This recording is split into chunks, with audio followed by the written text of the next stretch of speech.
कराची के मुख्तलिफ इलाकों में गैस की बदबू फैलने की शिकायत मौसूल हुई हैं। सोई सदरन गैस कंपनी ने गैस लीकेज के इम्कान को मुस्तरद कर दिया।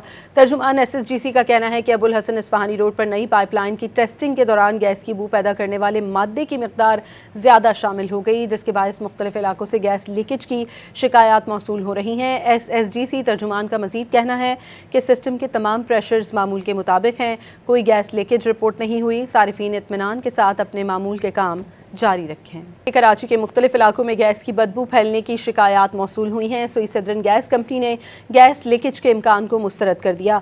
तर्जुमान SSGC का कहना है कि अबुल हसन इस्फहानी रोड पर नई पाइपलाइन की टेस्टिंग के दौरान गैस की बू पैदा करने वाले मादे की मिकदार ज़्यादा शामिल हो गई, जिसके बायस मुख्तलिफ इलाकों से गैस लीकेज की शिकायत मौसूल हो रही हैं। SSGC तर्जुमान का मज़ीद कहना है कि सिस्टम के तमाम प्रेशर्स मामूल के मुताबिक हैं, कोई गैस लीकेज रिपोर्ट नहीं हुई। सारिफीन इत्मीनान के साथ अपने मामूल के काम जारी रखें।